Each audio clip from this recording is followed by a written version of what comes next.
செங்கல்பட்டு மாவட்டம் குடுவாஞ்சேரி அருகே செயல்பட்டு வரக்கூடிய வித்யா மந்திர் பள்ளியில் யுகேஜி மாணவிக்கு பாலியல் தொல்லை கொடுத்த ஆசிரியர்கள் இருவர் போக்சோவில் கைது செய்யப்பட்ட நிலையில் குழந்தைகளுக்கு பாதுகாப்பற்ற சூழல் நிலவுவதாக கூறி பெற்றோர் பள்ளியை முற்றுகையிட்டதால் பரபரப்பு நிலவியது.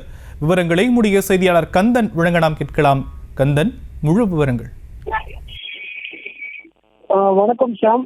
செங்கல்பட்டு மாவட்டம் குடுவாஞ்சேரி அருகே வல்லஞ்சேரி கிராமத்தில் வித்யா மந்திர் என்ற தனியார் பள்ளி இயங்குகிறது. இந்த பள்ளியில் 2000க்கும் மேற்பட்ட பள்ளி மாணவர்கள் பயின்று வருகிறார். இந்த நிலையில இந்த பள்ளியில் திருநெல்வேலி மாவட்டத்தைச் சேர்ந்த ராசா என்பவர் உடற்பயிற்சி ஆசிரியராக பணிபுரிந்து வருகிறார்.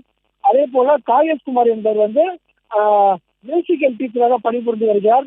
இவர்கள் இருவரும் அதே பள்ளியில் யூகேஜி படிக்கும் 5 வயது சிறுமிக்கு கடந்த சில நாட்களாகவே பாலியல் ரீதியாக தொந்தரவு கொடுத்ததாக கூறப்படுகிறது. இந்த நிலையில் சிறுமி பள்ளியில் அதாவது ஆசிரியர்கள் தவறாக நடந்து கொள்வதாக பெற்றோர்களும் சொல்லி அழுதுள்ளார். அதிர்ச்சி அடைந்த சிறுமியின் பெற்றோர்கள் இது சம்பந்தமாக கூடாஞ்சேரி அனைத்து மகளிர் காவல் நிலையத்தில் புகார் அளித்தார். புகாரின் பேரில் கூடாஞ்சேரி காவல் ஆய்வாளர் நேரடியாக விசாரணை மேற்கொண்டார். அது மட்டுமல்லாமல் இந்த புகாரின் மாவட்ட வருவாய் அலுவலகம் நேரடியாக புகார் அளிக்கப்பட்டது.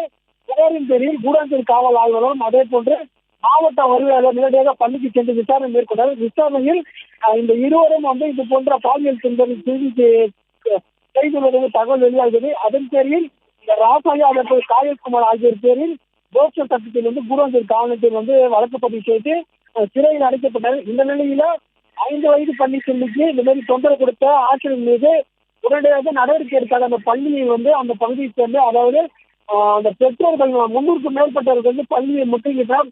அது மட்டுமல்ல பள்ளியில் பள்ளியும் அனைத்து மாணவர்களுக்கு பாதுகாப்பு இல்லை என தெரிவித்து தொடர்ந்து போராட்டத்தை நடத்தி வருகின்றனர். இது சம்பந்தமாக பள்ளியில் தொடர்பு கொண்டு கேட்டபோது அவர்கள் விளக்கம் அளிக்க தற்போது வரை முன்வரவில்லை. தற்போது வரை ஒரு 300க்கும் மேற்பட்டவர்கள் அந்த பள்ளியை முற்றுகிட்டால் ஒரு பாதுகாப்பு ஒரு சூழ்நிலை நிலவி வருகிறது.